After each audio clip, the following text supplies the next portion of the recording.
সেই মহান আল্লাহ তাবারক ওয়া তাআলার প্রশংসা, যে মহান মাহবুদ আমাদেরকে আমাদের দুনিয়ার সমস্ত ঝামেলার কাজ থেকে বিরত রেখে আল্লাহ তাবারক ওয়া তাআলার পবিত্র ঘর জুমার সালাত আদায়ের জন্য আল্লাহ তাবারক ওয়া তাআলা মসজিদে আসার জন্য তৌফিক দান করেছেন।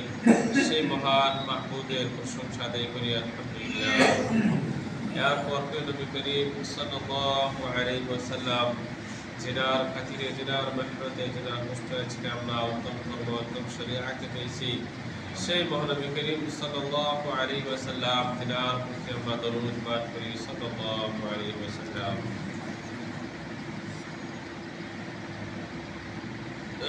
সম্মানীয় শ্রোতা মণ্ডলী, আল্লাহ তাবারক ওয়া তাআলা আমাদেরকে সৃজন করেছেন। আল্লাহ তাবারক ওয়া তাআলা আমাদেরকে সৃজন করার পর আল্লাহ তাবারক ওয়া তাআলা মানব এবং জিন জাতিকে একটা উদ্দেশ্য করে সৃজন করেছেন, সেটা হলো কি আল্লাহ তাবারক ওয়া তাআলার ইবাদত। সেই ইবাদতের জন্যই আল্লাহ তাবারক ওয়া তাআলা আমাদেরকে কি করেছেন? সৃজন করেছেন। ঠিক ইবাদত, আল্লাহ তাবারক ওয়া তাআলার ইবাদত সবসময় সর্বদাই আল্লাহ তাবারক ওয়া তাআলার কি করতে হবে? ইবাদত করতে হবে। আল্লাহ তাবারক ওয়া তাআলা আমাদের ভিতর থেকে অনেককে আল্লাহ তাবারক ওয়া তাআলা কি দিয়েছেন? আওলাদ দিয়েছেন, সন্তান দিয়েছেন। আবার আমাদের ভিতর থেকে কাউকে আল্লাহ তাবারক ওয়া তাআলা এই সন্তান, এই যে সন্তানের একটি নিয়ামত, এই নিয়ামত থেকে আল্লাহ তাবারক ওয়া তাআলা কি রেখেছেন? বিরত রেখেছেন। আল্লাহ তাবারক ওয়া তাআলা আমাদেরকে যে সন্তান দিয়েছেন, আওলাদ দিয়েছেন, আল্লাহ তাবারক ওয়া তাআলা এই আওলাদের প্রতি আমাদের কি রয়েছে? জিম্মাদারি রয়েছে। আমাদের জিম্মাদারি রয়েছে আমাদের সন্তানকে, আমাদের আওলাদকে সঠিকভাবে কি করতে হবে? লালন পালন করতে হবে। সঠিকভাবে তাদেরকে কি করতে হবে? ছোট থেকে বড় করতে হবে। এটা আল্লাহ তাবারক ওয়া তাআলা কি মা বাবার উপরে আল্লাহ তাবারক ওয়া তাআলা কি দিয়েছেন? দায়িত্ব দিয়েছেন। আল্লাহ তাবারক ওয়া তাআলা বলতেছেন কুরআনুল কারীমের ভিতরে, ইয়া আইয়ুহাল্লাযীনা আমানু কু আনফুসাকুম ওয়া আহলিকুম নারা ওয়াকুদুহা আন-নাস ওয়াল হিজারা। আল্লাহ তাবারক ওয়া তাআলা ঈমানদার বান্দাদেরকে বলতেছেন, ইয়া আইয়ুহাল্লাযীনা আমানু, এই ঈমানদার বান্দাগণ, তোমরা কি করো? কু আনফুসাকুম, তোমরা নিজেদেরকে বাঁচাও, এবং ওয়া আহলিকুম নারা, এবং তোমাদের ফ্যামিলি এবং তোমাদের আওলাদ, তোমাদের ফ্যামিলিকে তোমরা কি করো? সেই জাহান্নামের আগুন থেকে তোমরা বাঁচাও। আল্লাহ তাবারক ওয়া তাআলা এই আয়াতুল কারিমার ভিতরে প্রথমে আপনাকে নিজেকে সেই জাহান্নামের আগুন থেকে, সেই জাহান্নামের কঠিন আযাব থেকে আল্লাহ তাবারক ওয়া তাআলা বাঁচার আল্লাহ তাবারক ওয়া তাআলা হুকুম দিতেছেন। এরপর আল্লাহ তাবারক ওয়া তাআলা আবার আপনার যে আওলাদ রয়েছে, আপনার যে সন্তান রয়েছে, তাদেরকেও আল্লাহ তাবারক ওয়া তাআলা বলতেছেন যে তাদেরকেও তুমি কি করো? সেই জাহান্নামের আযাব, জাহান্নামের কঠিন সেই আগুন থেকে তাদেরকেও তোমরা কি করো? বাঁচাও। আল্লাহ তাবারক ওয়া তাআলা বলতেছেন যে ওয়াকুদুহা আন-নাস ওয়াল হিজারা। আল্লাহ তাবারক ওয়া তাআলা জাহান্নাম যে তৈরি করেছেন, জাহান্নাম যে আল্লাহ তাবারক ওয়া তাআলা বানিয়েছেন, এই জাহান্নামকে আল্লাহ তাবারক ওয়া তাআলা কি দিয়ে জ্বালাবেন? এই জাহান্নামের ভিতরে যে আগুন, এই আগুনটা কি দিয়ে জ্বালাবেন? আল্লাহ তাবারক ওয়া তাআলা বলতেছেন ওয়াকুদুহা আন-নাস ওয়াল হিজারা। এই জাহান্নামের যেটা আগুন, জাহান্নামের যেটা খড়ি হবে, জাহান্নামকে যে জ্বালানো হবে, এটা মানুষ এবং সেই পাথরের জরিয়তেই আল্লাহ তাবারক ওয়া তাআলা কি করবেন? জাহান্নামকে জ্বালাবেন। দেখো, যেমন আমরা রান্না বাড়া করে গ্যাসের প্রয়োজন হয়, গ্যাসের দ্বারা আগুন বের হয়, খড়ির দ্বারা কি হয়? আগুন হয়। খড়িতে আগুন জ্বালাইলে ঠিক সেইভাবে আল্লাহ তাবারক ওয়া তাআলা বলতেছেন, মুমিনদেরকে বলতেছেন তোমরা নিজেরাও বাঁচো এবং তোমরা তোমাদের সন্তানকেও তোমরা বাঁচাও, কেননা আল্লাহ তাবারক ওয়া তাআলা নাফরমান বান্দার জন্য আল্লাহ তাবারক ওয়া তাআলা জাহান্নাম তৈরি করে রেখেছেন। এবং জাহান্নামের যেটা খড়ি, জাহান্নামের যেটা আগুন, সেই আগুন হবে মানুষ এবং পাথর। وقودها الناس والحجارة عليها ملائكة غلاظ شداد لا يعصون الله ما أمرهم। আল্লাহ তাবারক ওয়া তাআলা এরপর বলতেছে যে জাহান্নামে এরকম ফেরেশতা আল্লাহ তাবারক ওয়া তাআলা নির্ধারিত করেছেন, যে ফেরেশতাগুলো একেবারেই খুব কঠোর ফেরেশতা।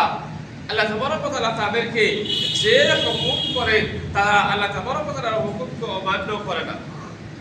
আল্লাহ তাবারক ওয়া তাআলা সেই ফেরেশতাকে, জাহান্নামের ফেরেশতাকে, যখনই আল্লাহ তাবারক ওয়া তাআলা সেই জাহান্নামী ব্যক্তিদেরকে আযাব দেওয়ার হুকুম করেন, আল্লাহ আর সেই ফেরেশতাগুলো আল্লাহ তাবারক ওয়া তাআলার হুকুমের অমান্য করে না, তৎক্ষণাৎ সেই জাহান্নামীদের উপর কি করে, সেই জাহান্নামের ফেরেশতা আযাব দেওয়া কি করে শুরু করে দেয়। এজন্য আল্লাহ তাবারক ওয়া তাআলা কুরআনুল কারীমের ভিতরে এইভাবে মুমিনদেরকে আল্লাহ তাবারক ওয়া তাআলা ঘোষণা করে দিয়েছেন, তোমরা নিজেরাও বাঁচো এবং তোমাদের সন্তানকেও তোমরা কি করো, বাঁচাও। আল্লাহ রাসূল সাল্লাল্লাহু আলাইহি ওয়াসাল্লাম আরো বলতেছেন যে কুল্লুকুম রাঈন ওয়া কুল্লুকুম মাসউলুন আন রাইয়াতিহি। আল্লাহ রাসূল সাল্লাল্লাহু আলাইহি ওয়াসাল্লাম বলতেছেন যে প্রত্যেক মানুষের কি রয়েছে, জিম্মাদারি রয়েছে। প্রত্যেক মানুষকে আল্লাহ তাবারক ওয়া তাআলা জিম্মাদারি দিয়েছেন। সেই জিম্মাদারি সেই ব্যক্তির কি করতে হবে, আদায় করতে হবে। যদি সে ব্যক্তি তার জিম্মাদারি আদায় না করে, তাহলে কিয়ামতের দিন সেই ব্যক্তির অবশ্যই কি করতে হবে, আল্লাহ তাবারক ওয়া তাআলার নিকট কি করতে হবে, জবাব দিতে হবে। আল্লাহ রাসূল সাল্লাল্লাহু আলাইহি ওয়াসাল্লাম বলতেছেন, একজন পিতামাতা ছেলে সন্তানের প্রতি কি রয়েছে, জিম্মাদারি রয়েছে। যদি পিতামাতা সেই ছেলে সন্তানের জিম্মাদারি আদায় না করে, তাহলে কিয়ামতের দিন অবশ্যই কি করতে হবে, পিতামাতার আল্লাহ তাবারক ওয়া তাআলার সম্মুখে কি করতে হবে, জবাবদিহি হতে হবে। পিতামাতার আল্লাহ তাবারক ওয়া তাআলার কাছে জবাব দিতে হবে। যদি ছেলে সন্তানকে সঠিকভাবে তাদেরকে লালন পালন করে না দিয়ে থাকে, তাদেরকে ইসলামিক শিক্ষা যদি না দিয়ে থাকে, তাহলে অবশ্যই আল্লাহর কাছে কি করতে হবে, ধরা খেতে হবে। আল্লাহ রাসূল সাল্লাল্লাহু আলাইহি ওয়াসাল্লাম বলতেছেন, একজন মা সে বাড়ির তার উপরে জিম্মাদারি রয়েছে কি, তার সে বাড়ির জিম্মাদারি একজন মার উপর থাকে। কেননা একজন স্ত্রী, একজন মা সে কি করবে, সে স্বামীর যারা সংসার সেটাকে দেখাশোনা করবে, এবং ছেলের যে লালন পালন অবশ্যই এই জিম্মাদারি কার রয়েছে, মার উপর রয়েছে। অবশ্যই ছেলে সন্তানকে কি খাওয়াবে, কি না খাওয়াবে, তাদেরকে কি শিখাবে, তাদেরকে কিভাবে ব্যবহার, আচার ব্যবহার, আখলাক, এইভাবে সমস্ত জিনিসই মার উপর কি রয়েছে, জিম্মাদারি রয়েছে। এর সাথে সাথে কি বাবার উপরও কি রয়েছে, জিম্মাদারি রয়েছে। দেখুন, আজকে শুধুমাত্র আমরা শুধুমাত্র আমাদের ছেলে সন্তানকে শুধুমাত্র জন্ম দিয়েছি। আমরা জন্ম দেওয়ার পর আমাদের ছেলে সন্তানের উপর আমাদের কি কর্তব্য, আমাদের কি দায়িত্ব রয়েছে, আল্লাহ তাবারক ওয়া তাআলা আমাদের কি দায়িত্ব দিয়েছেন, কি জিম্মাদারি দিয়েছেন, এর প্রতি কি আমরা লক্ষ্য রাখি না। দেখুন, শুধুমাত্র ছেলে সন্তানকে জন্ম দিলেই হবে না, জন্ম দেওয়ার সাথে সাথে তাদেরকে যেটা ইসলামিক শিক্ষা অবশ্যই কি করতে হবে, তাদেরকে ইসলামিক শিক্ষা দিতে হবে। আজকে আল্লাহ রাসূল সাল্লাল্লাহু আলাইহি ওয়াসাল্লাম বলতেছেন যে মুরু আওলাদাকুম বিসসালাহ। আল্লাহ রাসূল সাল্লাল্লাহু আলাইহি ওয়াসাল্লাম বলতেছেন যে তোমরা তোমাদের সন্তানকে কি করো, নামাজের হুকুম করো। তোমরা তোমাদের সন্তানকে নামাজের হুকুম করো যখন তাদের বয়স কি হয়ে যাবে, 7 হয়ে যাবে। যখন ছেলে সন্তানের বয়স 7, তখনই ছেলে বাবা মার হুকুম কি করতে হবে, ছেলে সন্তানকে নামাজের দিকে আনতে হবে, ছেলে সন্তানকে নামাজের হুকুম দিতে হবে। আল্লাহ রাসূল সাল্লাল্লাহু আলাইহি ওয়াসাল্লাম বলতেছেন যে ওয়াজরিবুহু, তোমরা তাদেরকে কি করো, পিটন দাও, তাদেরকে উচিত শিক্ষা দাও যখন তাদের বয়স 10 হয়ে যাবে। ছেলে সন্তানের বয়স যদি 10 হয়ে গেল, এর পরেও যদি সেই ছেলে সন্তান যদি নামাজ না পড়ে, তাহলে বাবা মার উচিত সেই ছেলে সন্তানকে কি করতে হবে, পিটনও কি করতে হবে, দিতে হবে। পিটন দেওয়ার কথা আল্লাহ রাসূল সাল্লাল্লাহু আলাইহি ওয়াসাল্লাম বলতেছেন। এখন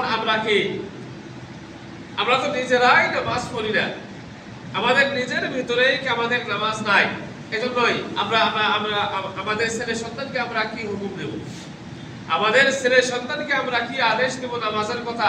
আমরা নামাজ শুরু করে একেবারে বয়স যখন 40-50 দাঁড়িয়ে চলে একেবারে ফেঁকে যায়, তখন কি আমরা নামাজ শুরু করি। এমন অবস্থা আমাদের ছেলে সন্তানের বয়স কি হয়ে যায় 20, 25, 30 এরকম বয়স হয়ে যায়, ছেলে সন্তান বিবাহ করে ফেলা, তাদেরও কি হয়ে যায় সন্তান হয়ে যায়। এমন অবস্থা আপনি আপনার ছেলেকে আপনি কি হুকুম দিবেন? এখন তার ছেলেকে সেরকম হুকুম দেওয়ার এখন কি সেই সময়টাই নাই। তবুও বাবা ইচ্ছা করলে অবশ্যই ছেলে সন্তানকে হুকুম দিতে পারে নামাজের কথা। অবশ্যই আপনাকে কি করতে হবে? আপনার ছেলে সন্তানকে অবশ্যই নামাজের কথা বলতে হবে। আজকে অনেক মানুষ আমরা এরকম রয়েছি যে শুধুমাত্র আমরা নামাজ পড়ে বাড়ি থেকে চলে আসি, আমাদের বড় বড় ছেলে সন্তান তাদেরকে আমরা নামাজের কথা বলি না, চলো নামাজে যাই, এই কথাটাই আমরা বলি না। বাবা মা এই কথা বলতে কি লজ্জিত হয়। আর মেন কারণ হচ্ছে যে আপনি ছেলে সন্তানকে ছোট থেকে তাদেরকে নামাজের হুকুম দেন নাই, আপনি নিজেও নামাজ পড়েন নাই, আপনার ছেলে সন্তানকে ছোট থেকে নামাজের, একজন ছেলে সন্তানকে যখন 7 বছরের থেকে যখন বাবা মা তাকে নামাজের কথা তাকিদ করবে, বাবা নামাজে যাও, নামাজ পড়ো, নামাজ পড়ে আসো, এইভাবে 7 বছর বয়সে যদি সে 5 ওয়াক্ত নামাজের ভিতরে 2 ওয়াক্তও পড়ে, তার একটা অভ্যাস হয়ে যাবে আস্তে আস্তে। এরপর যখন 10 বছর বয়স হবে, সে অবশ্যই কি হবে? অবশ্যই সে নামাজ পড়বে। যদি 10 বছর বয়সে নামাজ নাও পড়ে, তবে আল্লাহ রাসূল সাল্লাল্লাহু আলাইহি ওয়াসাল্লাম বলতেছেন তাকে কি করতে হবে? পিটন দিতে হবে। তো এইভাবে ছেলে সন্তানকে কি করতে হবে? লালন পালন করতে হবে। এইভাবে ছেলে সন্তানকে কি করতে হবে? বড় করতে হবে। আজকে আমরা বিশেষ করে কমসে কম আমাদের এটা উচিত, আমরা যখন জুমার সালাতে আসি, আমাদের বিশেষ করে প্রত্যেক বাড়িতে কেউ না কেউ ছোট ছেলে মেয়ে অবশ্যই আসে। আমরা কি করি? যে ছেলে সন্তান মসজিদে নিয়ে আসবো, সে মসজিদে কি করবে? হাল্লা চিল্লা করবে, মানুষের নামাজের অসুবিধা হবে। এই কারণে আমরা ছোট ছোট ছেলে মেয়েকে বাড়িতে রেখে আসি। আসলে তো এটা নয়। আপনি যখন মসজিদে আসেন, আপনার ছেলে, আপনার বাড়িতে আপনার ছেলে থাকুক, মেয়ে থাকুক, আপনার নাতি থাকুক, যাই থাকুক, আপনি তাকে কি মসজিদে আসার সময় অবশ্যই তাকে সুন্দর করে মসজিদে নিয়ে আসেন। সে মসজিদে আসে খেলাধুলা করুক, সে মসজিদে আসে যেভাবে নামাজ পড়ে সে পড়ুক, তথাপিও তাকে মসজিদে নিয়ে আসুন। দেখুন আল্লাহ রাসূল সাল্লাল্লাহু আলাইহি ওয়াসাল্লাম, আল্লাহ রাসূল সাল্লাল্লাহু আলাইহি ওয়াসাল্লামের 2 নাতি, আমরা জানি হাসান হুসাইন। আল্লাহ রাসূল সাল্লাল্লাহু আলাইহি ওয়াসাল্লাম মসজিদে নামাজ পড়তেন। হাসান হুসাইন রাদিয়াল্লাহু তাআলা আনহু তিনারাও কি সেই ছোট্ট কালে মসজিদে আসতেন। দেখুন আল্লাহ রাসূল সাল্লাল্লাহু আলাইহি ওয়াসাল্লাম এক সময় কি মসজিদের মেম্বারে খুতবা দিতেছেন। হাসান হুসাইন রাদিয়াল্লাহু তাআলা আনহু ছোট ছোট দুইজন একেবারে শিশু বাচ্চা, ওনারা মসজিদে আসতেছে, আসার সময় কি একবার পড়ে যায় একবার উঠে, একবার পড়ে যায় একবার উঠে। আল্লাহ রাসূল সাল্লাল্লাহু আলাইহি ওয়াসাল্লাম মেম্বার থেকে হাসান হুসাইনকে দেখলেন যে এরকম ভাবে নামাজে আসতে, মসজিদে আসছে, একবার পড়ে যায় একবার উঠে। তা আল্লাহ রাসূল সাল্লাল্লাহু আলাইহি ওয়াসাল্লামের কি তার অনেক কষ্ট হলো। এই জন্য আল্লাহ রাসূল সাল্লাল্লাহু আলাইহি ওয়াসাল্লাম মেম্বার থেকে নেমে যায়, তার সেই 2 নাতি হাসান হুসাইনকে কোলে নেন। এইভাবে কোলে নিয়ে আল্লাহ রাসূল সাল্লাল্লাহু আলাইহি ওয়াসাল্লাম আবার কি মেম্বারে আসে, সেই ছোট বাচ্চাকে নিয়েই আল্লাহ রাসূল সাল্লাল্লাহু আলাইহি ওয়াসাল্লাম খুতবা জারি রাখেন। তো এর দ্বারা বোঝা যায় আল্লাহ রাসূল সাল্লাল্লাহু আলাইহি ওয়াসাল্লামের জামানায় ছোট ছোট ছেলে মেয়ে ওনারাকে মসজিদে আসতে, ওনারা নামাজ পড়তে, নামাজ না পড়লেও চিল্লা চিল্লি হাল্লা চিল্লা করতে, কিন্তু আল্লাহ রাসূল সাল্লাল্লাহু আলাইহি ওয়াসাল্লাম নিষেধ করেন নাই। এই জন্য আমাদের উচিত, আমাদেরও কি করতে হবে? আমাদের ঘরে যদি, আমাদের বাড়িতে যদি ছোট ছেলে মেয়ে নাতি নাই নাতি যাই থাকুক, অবশ্যই আপনি মসজিদে নিয়ে আসেন। মসজিদে আসলে ওনারা কি, মসজিদে আসলে তাদের একটা মসজিদের প্রতি মহব্বত হবে। মসজিদে না নিয়ে আসলে তাদের কি মহব্বত হবে না। দেখুন এইভাবে আল্লাহ রাসূল সাল্লাল্লাহু আলাইহি ওয়াসাল্লামের তরিকা অনুযায়ী কি করতে হবে? আমাদের জীবন যাপন করতে হবে। দেখুন বাবা মার উচিত, ছেলে সন্তানের প্রতি বাবা মার কর্তব্য হলো যে ছেলে সন্তানকে অবশ্যই কিন্তু কি করতে হবে? সঠিক জ্ঞান দিতে হবে।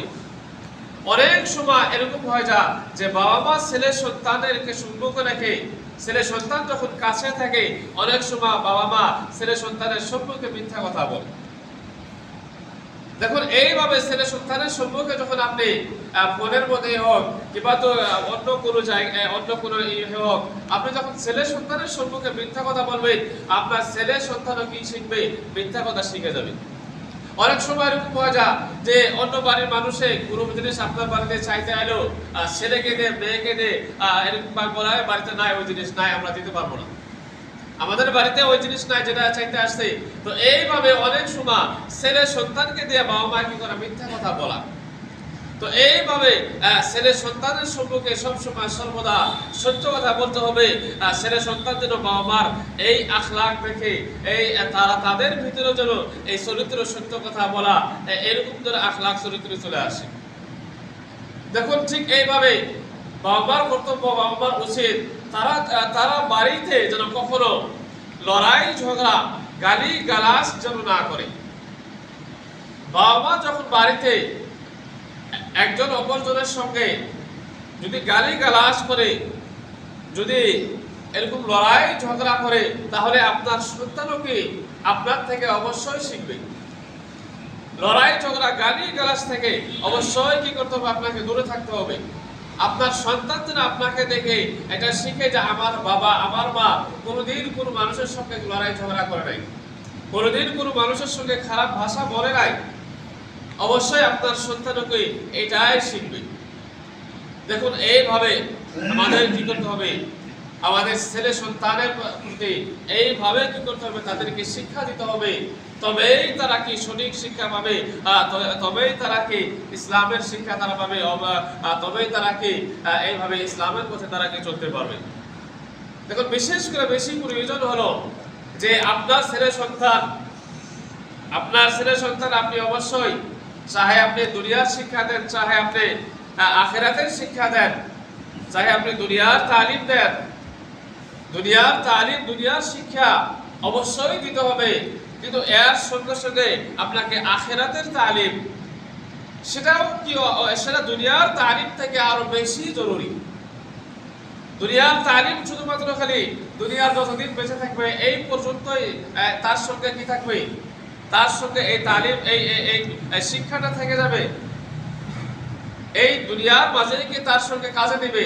যখনই মৃত্যু হবে এই দুনিয়ার শিক্ষা আর সেই কাজে আর আসবে না। এই জন্য দুনিয়ার শিক্ষা দেন। দুনিয়ার শিক্ষার সাথে সাথে অবশ্যই ছেলে সন্তানকে ছোট্টকালের থেকে বাল্যকালের থেকেই তাদেরকে আখিরাতের যেটা তালিম তাদেরকে শেখাইতে হবে যে ঈমান কাকে বলে, তাদেরকে শেখাইতে হবে যে ইসলামের রুকুন কয়টা, তাদেরকে এগুলো শেখাইতে হবে যে ইসলামের যে 5টা রুকুন রয়েছে এই 5টা রুকুনই মানুষের উপরে কি এটা ফরজ। তাদেরকে এই সমস্ত জিনিস শেখাইতে হবে যে কালেমা শাহাদাত, ছোট ছোট ছেলে মেয়েকে অবশ্যই তাদেরকে কালেমা তয়্যিবা, কালেমা শাহাদাত এগুলো কি অবশ্যই তাদেরকে কি করতে হবে? শেখাইতে হবে। তাদেরকে এগুলোর যেটা তর্জমা, যেটা মিনিং, অর্থ এগুলোকে তাদেরকে শেখাইতে হবে। আর ঠিক এর পাশাপাশি এই ইসলামের যেগুলো রুকুন রয়েছে 5টা রুকুন, এই রুকুনগুলো যে মানুষের প্রতি ফরজ এটাও তাদেরকে শেখাইতে হবে। যে নামাজ পড়া এটা মানুষের জন্য ফরজ, এটা পড়তেই হবে। হজ করা অবশ্যই এটাকে মানুষের উপর ফরজ। যে ব্যক্তিকে আল্লাহ তাআলা ধন সম্পদ দিয়েছে তাকে অবশ্যই হজ করতে হবে। ঠিক এইভাবে যাকাত ফরজ। যদি মানুষের কাছে ধন সম্পদ যাকাতের নিসাব পর্যন্ত চলে যায় তাহলে সেই ব্যক্তিকে অবশ্যই কি করতে হবে? যাকাত দিতে হবে। এই সমস্ত জিনিস একেবারেই ছেলে সন্তানকে বাল্যকালেই কি করতে হবে? শেখাইতে হবে। ঠিক এইভাবে দেখুন একজন বাবা একজন মা যদি তার ছেলে সন্তানকে আপনি যদি সঠিক শিক্ষা দিতে পারেন, আপনার যখন মৃত্যু হয়ে যাবে আপনার ছেলে সন্তান যখনই আপনার জন্য দোয়া করবেন আল্লাহ তাবারক ওয়া তাআলা অবশ্যই কি করবেন? সেই ছেলে সন্তানের দোয়া আল্লাহ তাবারক ওয়া তাআলা অবশ্যই কবুল করবেন। আল্লাহ রাসূল সাল্লাল্লাহু আলাইহি ওয়াসাল্লাম বলতেছেন ইযা মাতাল ইনসানু ইনকাতা আনহু আমালু ইল্লা মিন সালাসা সাদাকাতিন জারিয়া আও ইলমিন ইনতাফা বিহি ওয়ালাদিন সালিহিন ইয়াদউলাহু। মানুষ যখন মারা যাওয়ার সঙ্গে সঙ্গে আপনার সমস্ত আমল আল্লাহ তাবারক ওয়া তাআলা বন্ধ করে দেন। কিন্তু মানুষের 3টা আমল আল্লাহ তাবারক ওয়া তাআলা বন্ধ করে না। একটা হলো কি সাদকায়ে জারিয়া, আর একটা হলো কি লাভবান ইলম, ফায়দামন্দ ইলম। আপনি এমন ইলম হাসিল করেছেন, আপনি সেই ইলমের দ্বারা আপনার ইলম মানুষেও শিখেছে। তো এই যে মানুষে যে আপনার কাছ থেকে ইলম শিখলো, এই শেখার পর সেই ব্যক্তি আমল শুরু করলো, সে ব্যক্তি যে আমল করতেছে এর আমলও কি আপনিও পেয়ে যাবেন। ঠিক এইভাবে আল্লাহ রাসূল সাল্লাল্লাহু আলাইহি ওয়াসাল্লাম আরো বলতেছেন যে আরেকটি হলো যে ছেলে সন্তান, নেক সন্তান, ওয়ালাদিন সালিহিন ইয়াদউ লাহু, নেক সন্তান যদি আপনার দুনিয়া থেকে থাকে, তাহলে নেক সন্তান যদি বাবা মার জন্য দোয়া করেন, তাহলে আল্লাহ তাবারক ওয়া তাআলা অবশ্যই কি সেই দোয়া আল্লাহ তাবারক ওয়া তাআলা অবশ্যই কবুল করেন। দেখুন এইভাবে পিতা মাতার প্রতি আরো বিশেষ একটি জিনিস, সেটা হলো কি পিতা মাতার উপর দায়িত্ব হলো যে পিতা মাতা অবশ্যই কি করবেন, ছেলে মেয়েদের জন্য অবশ্যই কি করবেন, তাদের জন্য কি করবেন, দোয়া করবেন। পিতা মাতার দোয়া ও ছেলে সন্তানের জন্য আল্লাহ তাবারক ওয়া তাআলা অবশ্যই কি করেন, কবুল করেন। আল্লাহ রাসূল সাল্লাল্লাহু আলাইহি ওয়াসাল্লাম বলতেছেন তিন ব্যক্তির দোয়া আল্লাহ তাবারক ওয়া তাআলা অবশ্যই কবুল করেন। একজন হলো দাওয়াতুল মুসাফির, দাওয়াতুল মাজলুম, আর একটা হলো দাওয়াতুল ওয়ালিদ লিওয়ালাদি। মুসাফির ব্যক্তির দোয়া আল্লাহ তাবারক ওয়া তাআলা অবশ্যই কবুল করেন, এবং কি মাজলুম ব্যক্তির দোয়া আল্লাহ তাবারক ওয়া তাআলা অবশ্যই কবুল করেন। এবং আল্লাহ রাসূল সাল্লাল্লাহু আলাইহি ওয়াসাল্লাম আরো তৃতীয় নম্বরে বলতেছেন যে বাবা মার দোয়া অবশ্যই আল্লাহ তাবারক ওয়া তাআলা, বাবা মা যদি ছেলে মেয়ের জন্য দোয়া করেন, তাহলে অবশ্যই আল্লাহ তাবারক ওয়া তাআলা সেই দোয়াকে আল্লাহ তাবারক ওয়া তাআলা কি করেন, কবুল করেন। দেখুন এইভাবে বাবা মার প্রতি ছেলে মেয়েদের উপর দায়িত্ব হলো, জিম্মাদারি হলো আরো যে সে আপনার বাড়িতে যদি আপনার মেয়ে থাকে, সেই মেয়েকে আপনাকে কি করতে হবে, পর্দা শিখাইতে হবে। আপনার বাড়িতে আপনার মেয়ে রয়েছে, আপনি একেবারে ছোটকালের থেকে সেই মেয়েকে পর্দা শিখান। ছোটকালের থেকেই সেই মেয়েকে কিভাবে হিজাব করতে হবে, কিভাবে পর্দা করতে হবে, এগুলো ছোটকালের থেকেই আপনি শিখান। তাহলে সেই মেয়েটির বড় হয়ে পর্দা করতে কি আর শরম লজ্জা লাগবে না। আমরা কি করি, আমাদের মাঝে অনেক মানুষ এরকম যে মায়ের বয়স একেবারে 40 পার হয়ে গেছে, 50 পার হয়ে গেছে, মায়ের বুড়ি মানে বয়স অনেক হয়ে গেছে, বুড়ি হয়ে গেছে হয়তো, এমন তো অবস্থা মায়ের পর্দা করে, মায়ের বোরকা পিঁধে, কিন্তু একজন যুবক মেয়ে তাকে পর্দা করে না। যুবক মেয়েকে বেপর্দায় ঘোরা, মায়ের পর্দা করা তো জরুরি না, মায়ে একেবারে বোরকা সুরকা পরে মুখ টুক ঢেকে একেবারেই ঘুরে, অবশ্য মেয়েকে কি করা, পর্দা করে না, কিংবা তো মেয়ে পর্দা করতে চায় না। এই জন্যই পর্দা করতে চায় না যে বাবা মা তার মেয়েকে বাল্যকালে অবস্থা কোনো সময় কি পর্দা শিখায় নাই। আপনাকে অবশ্যই আপনার বাড়িতে যদি মেয়ে থাকে, তাহলে তাকে ছোটকালে থেকেই কিভাবে পর্দা করতে হবে, কোন কাপড় পরিধান করতে হবে, কোন কাপড় পরিধান করা যাবে না, এইভাবে তাকে অবশ্যই শিখাইতে হবে অবশ্যই। তাহলে সে মেয়েটিকে অবশ্যই পর্দা অবশ্যই শিখবে, অবশ্যই সে মেয়েটি বড় হলে অবশ্যই কি পর্দা, অবশ্যই সে মেয়েটি পর্দা করবে। দেখুন বলতে চাইছিলাম যে বাবা মা কি রয়েছে, ছেলে মেয়েদের প্রতি কর্তব্য রয়েছে। যদি বাবা মা এই কর্তব্য যদি আদায় না করে, তাহলে অবশ্যই কিয়ামতের দিন বাবা মার কি করতে হবে, আল্লাহ তাবারক ওয়া তাআলার সম্মুখে কি করতে হবে, জবাব দিতে হবে। সেই দিন কি আপনি এই জবাব দিতে পারবেন না। এজন্যই আমাদের উচিত আমাদের ছেলে সন্তানকে যেন আমরা সঠিক শিক্ষা দেই, তাদেরকে যেন সঠিক জ্ঞান দেই, তাদেরকে যেন ইসলামিক শিক্ষা অবশ্যই দেই, তারা যেন অবশ্যই নামাজ কায়েম করে, তারা যেন অবশ্যই নামাজ, রোজা, হজ, যাকাত এই সমস্ত জিনিসগুলো যেন তারা কায়েম করে, তাহলেই আল্লাহ তাবারক ওয়া তাআলা কি করবেন, আমাদের এই জিম্মাদারি আল্লাহ তাবারক ওয়া তাআলা অবশ্যই কি করবেন, কবুল করবেন। যাই হোক, আল্লাহ তাবারক ওয়া তাআলা আমাদেরকে সবাইকে আমাদের ছেলে সন্তানের প্রতি যেটা আমাদের হক রয়েছে, যেটা কর্তব্য রয়েছে, আল্লাহ তাবারক ওয়া তাআলা করার জন্য তৌফিক দান করুন। আমিন। বারাকাল্লাহু লানা ওয়া লাকুম ফিল কুরআনিল আযীম। ইন্নাহু তাআলা জাওয়াদুন কারীমুন মালিকুর রহমান।